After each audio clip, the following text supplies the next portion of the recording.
Hi అండి. అందరికీ నమస్తే. Welcome back to my channel. నేను మీ తేజస్విని. నా ఛానల్ గనుక కొత్తగా ఎవరైనా చూస్తున్నట్లయితే ప్లీజ్ సబ్స్క్రైబ్ చేసుకోండి. ఇవాళ మనం మాట్లాడుకోబోతున్న టాపిక్ గురించి మీకు ఆల్రెడీ తన్మేలో తెలిసిపోయి ఉంటుంది. దాని గురించి ఆ టాపిక్ గురించి స్పందించాలి అన్నా నిజంగా చాలా ఒళ్ళు జలదరిస్తుందనమాట.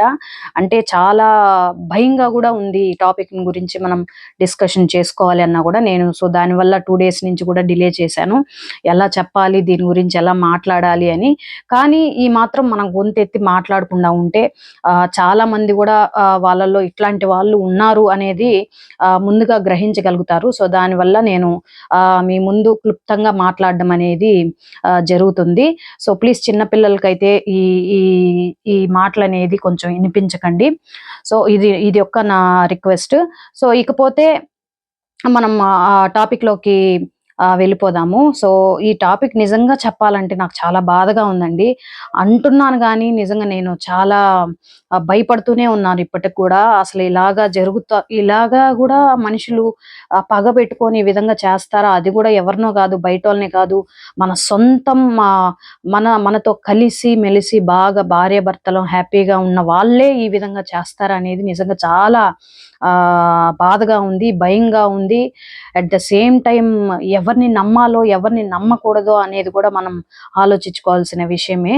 సో ఇక హైదరాబాద్ మీర్పేటలో ఉండేటటువంటి ఒక జంట ఫ్యామిలీతో కలిసి వెంకటేష్ గారి మూవీ సంక్రాంతికి వస్తున్నాము అనేటటువంటి మూవీకి అయితే వెళ్ళడం జరిగింది 14th.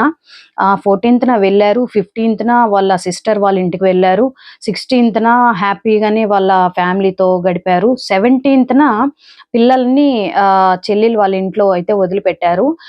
చెల్లెలు వాళ్ళ ఇంట్లోనో లేదంటే అమ్మమ్మ వాళ్ళ ఇంట్లోనో వదిలిపెట్టారు అని అయితే కొంతమంది అయితే చెప్తున్నారనమాట. సో దాన్ని బేసిక్గా పెట్టి నేను మీతో మాట్లాడడం జరుగుతుంది. సో ఎనీవేస్ ఎవరి దగ్గరైనా పెట్టారు. సో ఆఫ్టర్ హస్బెండ్ వైఫ్ ఇంట్లోకి ఎంటర్ అవ్వడం అనేది జరిగింది.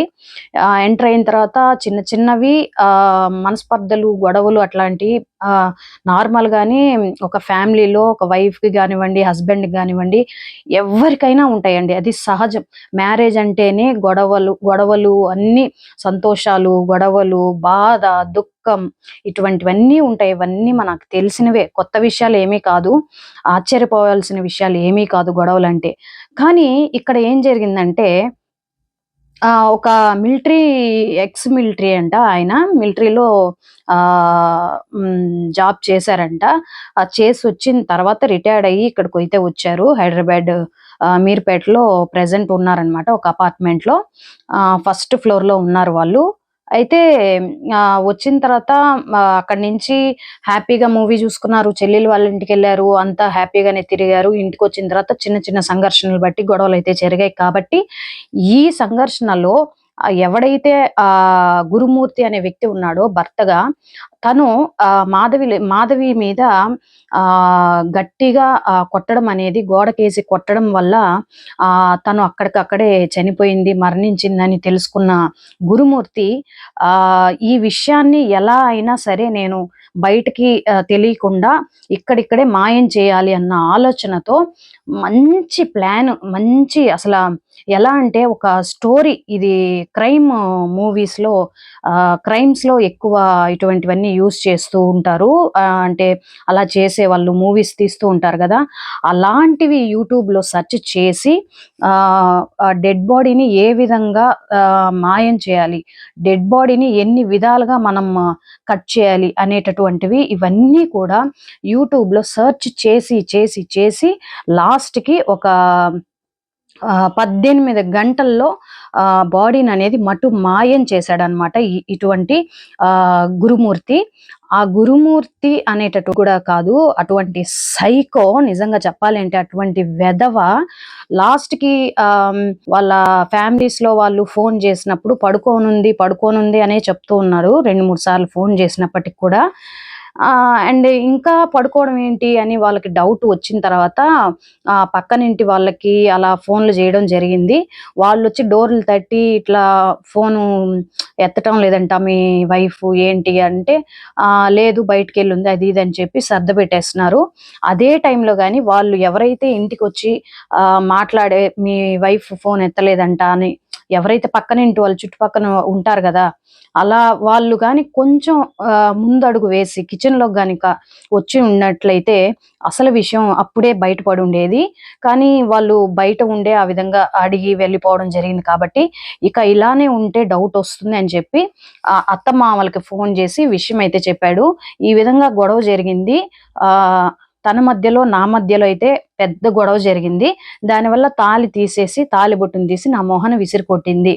కొట్టేసి అమ్మాయి పాటికి అమ్మాయి వెళ్ళిపోయింది అని అయితే గురుమూర్తి అమ్మా నాన్నకి అది గురుమూర్తి అత్త మామకైతే చెప్పడం జరిగింది. వాళ్ళు తెలిసిన వెంటనే మీర్పేటకైతే రావడం జరిగింది. మీర్పేటకి రావడం జరిగిన తర్వాత వాళ్ళు పోలీస్ స్టేషన్‌కి అయితే వెంటనే వెళ్ళి భర్త కూడా మా వైఫ్ కనిపించడం లేదు. ఈ విధంగా మాకైతే గొడవ జరిగింది. వెంటనే వెళ్ళిపోయింది అనైతే మాత్రమే చెప్పాడు. ఇదంతా అంటే దొంగలు చెప్పరు గదండీ ఏది గూడా. దానికంతట అది బయటపడితే తప్పితే కానీ కొన్ని కొన్ని క్లూస్ అయితే ఉంటాయి. సో, దానివల్ల నార్మల్‌గా పోయి అయితే కేస్ పెట్టారు. సరే అని చెప్పేసి అప్పటికి గూడా పోలీసులకి అంత చాకచక్యంగా పోలీసులకు గూడా డౌట్ రాకుండా మెలిగినాడనమాట గురుమూర్తి. అక్కడ గూడా ఎన్నో కేసులు చూసుంటారు పోలీసులు. ఎన్నో ఎన్నో ఎన్నో ఛాలెంజెస్‌ని ఎదుర్కొని డీల్ చేసిన చానా కేసెస్ ఉన్నాయి. కానీ ఈ గురుమూర్తి చాలా పక్కాగా ప్లాన్ వేసుకున్నాడు కాబట్టి చంపడం అయితే జరిగింది. ఆ కోపం అనేది వచ్చినప్పుడు తను ఆ సమయానికి నా భార్యే గదా ఏదో మాట అనిందేమో అనేసి ఆ గురుమూర్తి అనుకోని అంతటితోటి గాని సైలెంట్‌గా అయిపోయినుంటే ఆ కోపం కొంచెం అణిగుండేదేమో. ఆ కోపంలో ఏం మాట్లాడుకున్నారో ఏమో తెలీదు గానీ గట్టిగా కొట్టడం అయితే జరిగింది. ఆ కొట్టడంలో చనిపోవడం వల్ల తను ఈ విధంగా ప్లాన్ చేసి మాధవినైతే మటుమాయం చేశాడు. అది ఎలా జరిగింది అనంటే కొంచెం మనం డీప్‌గా మాట్లాడుకుంటే గనక పోలీసులు అనుమానం అయితే వచ్చింది. అనుమానం వచ్చిన తర్వాత తనని పిలిచి అడిగారు. మళ్ళా రిపీట్‌గా అయితే అదే చెప్పాడు. నా మొహం మీద తాళిబొట్టయితే విసిరేసి వెళ్ళిపోయింది. ఇంకా నేను వెతుకుతున్నాను అనైతే చెప్పాడు. సో, వెతుకుతున్నాడని చెప్పిన తర్వాత పోలీసులకైతే కొంచెం డౌట్ అయితే వచ్చింది. వాళ్ళున్న ఏరియాలో ఆ లైన్‌లో అంటే సీసీ కెమెరాస్ ఉంటాయి కాబట్టి ఆ సీసీ కెమెరాని పట్టి వాళ్ళు వైఫ్, హస్బెండ్ ఇంట్లోకి రావడం, ఎంటర్ అవ్వడం అనేది క్లియర్ కట్‌గా అక్కడ కనిపించింది. భార్య మాత్రం బయటికి వచ్చింది. అక్కడ ఏ ఫుటేజ్ లేదు. సో, దాన్ని బట్టి వాళ్ళకి డౌటొచ్చి పోలీసులైతే అదుపులోకైతే తీసుకోవడం జరిగింది గురుమూర్తిని. అండ్ అలానే ఇంట్లో నుంచి 2 టైమ్స్ బకెట్‌లో ఏదో ఎత్తుకొని పోవడం ఫుటేజ్‌లో అయితే 2 టైమ్స్ అనేది కనిపించింది. కనిపించింది ఏంటి అంటే దాని గురించి ఇంకొంచెం డీప్‌గా వెళ్తే అసలు ఇట్లాంటి టాపిక్ గూడా ఉంటుందా అనేది నిజంగా నేనైతే ఊహించలేదండి. నిజంగా నాకు తల తిరిగిపోతుంది ఈ టాపిక్ గురించి మాట్లాడాలి అంటే. గొంతు గూడా ఎండిపోతుంది. ఇలా మాట్లాడాలా? ఇలా మాట్లాడాల్సొస్తుంది మన బాడీ గురించి అని. సో, ఎనీవేస్ ఆ విధంగా వాడు అయిపోయింది. ఆ విధంగా 2 డేస్ బయటకు వెళ్ళటము బకెట్‌తో అనేది ఫుటేజ్ అయితే చూసారు పోలీసులు. అప్పటికి వాడిని అదుపులోకి తీసుకొని విచారించగా వాడు కొంతవరకి చెప్పడం అనేది జరిగింది. ఒకసారి ఒక మాట మీద, ఒకసారి ఒక మాట మీద చెప్పడం జరుగుతుంది. సో, ఫస్ట్ చెప్పడం ఏంటి అంటే కోపమొచ్చి నేను కొట్టాను. కొట్టిన తర్వాత తను చనిపోయింది. చనిపోయిన తర్వాత నేను ఏం చేయాలో నాకు అర్థం కాక నేను యూట్యూబ్‌లో సెర్చ్ చేశాను. సెర్చ్ చేసిన తర్వాత నాకు ఈ విధంగా చేయాలి అని ఒక ఆలోచనకైతే వచ్చాను. 18 అవర్స్‌కే నేను బాడీనైతే ఈ విధంగా చేశాను. ఏ విధంగా చేశావురా అంటే బాడీస్‌ని పీసెస్‌గా మనం మటన్సు, చికెన్సు ఏ విధంగా కైమా చేస్తామో ఆ విధంగా ఒక బాడీని మెత్తగా ఉండే ఏమంటారు? మెత్తగా ఉండే ప్లేసెస్ మాత్రం ముక్కలుగా మరీ కైమాలాగా చేసి వాటిని కుక్కర్‌లో వేసి ఉడకపెట్టి తర్వాత ఎముకలు అవన్నీ కూడా హీటర్లో వేసి, అంటే ఒక బకెట్లో వాటర్ పోసి మనం నార్మల్గా హీటర్ వేసుకుంటాం కదా, ఆ విధంగా ఈ ఎముకలన్నీ కూడా అందులో వేసి బాగా ఉడకనిచ్చి, తర్వాత అవి తీసి పైన ఎత్తుకెళ్ళి ఎండబెట్టి వాటిని బాగా, అంటే ముక్కలు ముక్కలుగా, అంటే అన్నీ బాగా ఎండిపోయిన తర్వాత ఆ పీసులను కూడా కుక్కర్లో వేసి పెట్టిన పీసులు అండ్ ఈ హీటర్లో ఉడికించినటువంటి ఈ ఎముకలు ఏవైతే ఉన్నాయో మొత్తాన్ని తీసుకొని వచ్చి బాగా రోట్లో వేసి దంచి వీటన్నింటినీ కలిపి కొంతవరకు బాత్రూంలో వేశాను, ఫ్లెష్ కొట్టేశాను, మొత్తం ఇదైపోయింది అని ఒకసారి చెప్పాడు.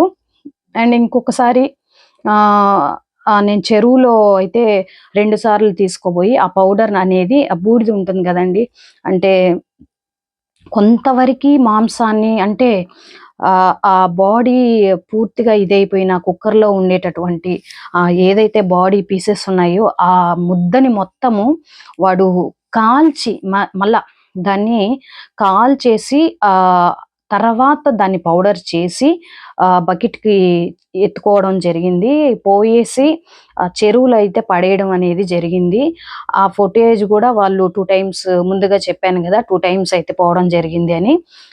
సో అదేనమాట, ఈ బూడిద అనేది బకెట్లో ఎత్తుకొని పోయి చెరువులో అయితే వేసేసాడు. సో ఇదంతా విన్న పోలీసులు అసలు షాక్ అన్నమాట.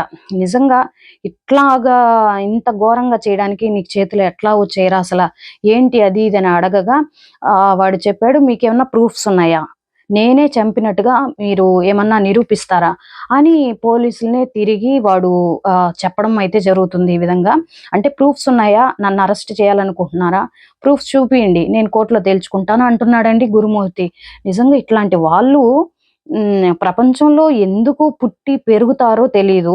ఈ విధంగా ఎవరో కూతుర్ని పెళ్లిళ్ళు చేసుకొని వాళ్ళకి 2 బిడ్డల్ని కనేసి వాళ్ళు ఎంజాయ్మెంట్ అంతా చేసి హ్యాపీగా ఉండకుండా చండాలంగా ఈ విధంగా కాపురాలని నాశనం చేసుకుంటూ ఈ విధంగా చేయడం అనేది ఎంతవరకు కరెక్టో నిజంగా నాకు అర్థం కావడం లేదు.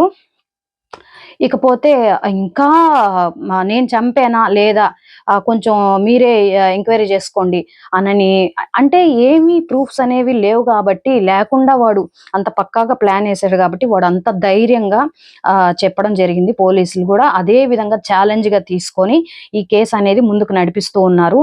చెరువులో గాలించారు, ఎటువంటి ఆధారాలు దొరకలేదు.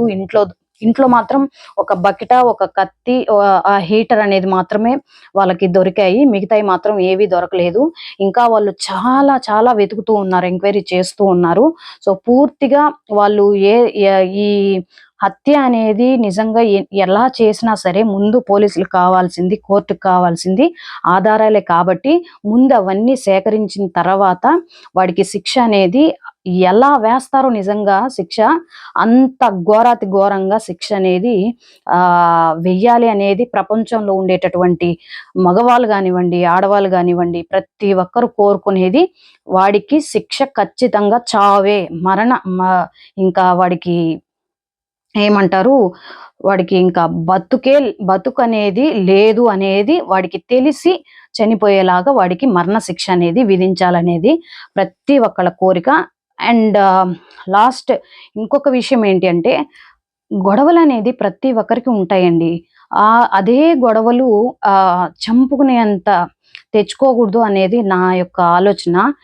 చంపుకునేంత అంటే వాళ్ళ మెంటాలిటీ కానివ్వండి, వాళ్ళు పుట్టి పెరిగిన వాతావరణం కానివ్వండి, ఎలా అయినా ఉండనివ్వండి, కానీ ఒక లైఫ్ అనేది వాళ్ళు లీడ్ చేస్తున్నప్పుడు ఇటువంటి చిన్న చిన్న గొడవలు, ఫ్యామిలీస్లో గొడవలు ఏమన్నా వచ్చినప్పుడు కంట్రోల్గా ఉండండి, అంతా మీ మంచికే జరుగుతుంది. కంట్రోల్ అనేది వన్స్ మనం తప్పామంటే మనకు లైఫ్ లేనట్టే. అదొక్కటి గుర్తుపెట్టుకోమని నేను ప్రత్యేకంగా అందరికీ చెప్తున్నాను. ఎందుకంటే తెలిసి జీవితాలు నాశనం చేసుకున్న వాళ్ళు చాలా మందే ఉన్నారు. కేవలం అనుమానంతోనే ఈ విధంగా చేశాడు ఈ ఆర్మీ గురుమూర్తి అనేది పర్టికులర్గా మనకి వినిపిస్తుంది. ఓకే, అనుమానం అనే అనుకుందామండి. అనుమానం వచ్చింది కదా నీకు, క్లియర్ చేసుకో, క్లారిటీగా నువ్వు మాట్లాడుకో. నీ భార్యతో నీ దగ్గర నుంచి తను ఏం కోరుకుంటుందో నువ్వు అడిగి కూర్చొని మాట్లాడుంటే ఇంత జరగదు కదా. ఇలా జరగదు. ప్లస్ నీ ఫ్యామిలీ, నీ కుటుంబం అనేది చాలా హ్యాపీగా ఉండుండేది. సో, అలా కాకుండా నువ్వు చంపేస్తే తన మీద పడిన మచ్చ అనేది నీకు క్లియర్ అయిపోతుందనుకున్నాడా? ఏంటా అనేది నాకు అర్థం గాలేదు. అంటే వాడి అనుమాన ఒక యొక్క ఇది వీడికి తీరిపోతుంది. అంతటితో చంపేస్తే సరిపోతుందని అనుకున్నాడా? మరి ఆ ఉద్దేశం ఏంటనేది నిజంగా అర్థం కావడం లేదండి. అలాంటి చావుని వాడు తన భార్యకి 13 ఏళ్ల సంసార జీవితాన్ని చేతులారా నాశనం చేసి ఒక తల్లిదండ్రికి బిడ్డ కొరతని పెట్టి ఇద్దరు బిడ్డలకి తల్లిని లేకుండా చేసి నిజంగా ఇట్లాంటి వాళ్ళు ఎందుకండి భూమి మీదకి వస్తారు? ఈ అనుమానం ఒక పెనుభూతం లాగా తయారైంది ఇప్పట్లో కొంతమంది మగవాళ్ళకి. అనుమానం ఉంది అన్నప్పుడు వన్స్ వదిలేయ్, డైవర్స్ ఇచ్చేయి. లేదా క్లారిటీగా తెలిసి అన్ని మాట్లాడుకొని ఏంటి, ఎలా జరిగింది, ఏంటి, ఎందుకు నీకు అనుమానం కలిగింది, ఇవన్నీ కొంచెం క్లియర్‌గా కూర్చొని మాట్లాడుకుంటే సాల్వ్ అయిపోతాయి గదండీ! ఎటువంటి విషయాలైనా సరే గుర్తుపెట్టుకోండి. నా నా నా యొక్క మనసులో ఉండే మాటలు నిజంగా చెప్తున్నాను. ఇటువంటివన్నీ చూస్తున్నప్పుడు వన్స్ ఒక అమ్మాయి కాదు, నాకిష్టం లేదని చెప్పినప్పుడు అవతల సైడ్ ఎవరైతే అదర్ సైడ్‌లో ఉన్నారో వాళ్ళు అర్థం చేసుకొని, వాళ్ళని ఫోర్స్ చేయకుండా వాళ్ళ లైఫ్‌ని వాళ్ళని బతకనివ్వండి. మీరెందుకు పదే పదే వాళ్ళ లైఫ్‌లోనే పోయి ఏళ్ళు పెట్టాలని చూస్తే, ఈరోజు నీ లైఫ్ నాశనం అయిపోయింది. ఈరోజు కోర్టు పోలీసులేసే శిక్ష ఈ కోర్టు ఏదైతే విధిస్తుందో, ఆ రోజే నీ జీవితం అనేది అక్కడే ముగిసిపోతుంది. కాబట్టి కొంచెం ఆలోచన అనేది చాలా మందికి నేను ఇది చెప్పడం అయితే జరుగుతుంది. ఇంత లాంగ్‌గా చెప్పినందుకు నన్ను క్షమించండి. ఎందుకంటే ఇవాళ ఎందుకు ఈ అనుమానం అనేది ఇంత ఘోరంగా, ఇంత క్రూరంగా ఒక మనిషా లేదంటే ఒక ఇంత క్రూరంగా చేయడానికి వాడు ఎట్లాంటి మనిషి అయ్యుంటాడనేది మనం అర్థం చేసుకోవాల్సిన విషయం. కాబట్టి అందరం కూడా ఇటువంటి వాడిని క్షమించే తప్పు అయితే చేయలేదు కాబట్టి వాడికి కరెక్ట్ అయిన నిజమైన శిక్ష అనేది వాడు అనుభవించే తీరుతాడు.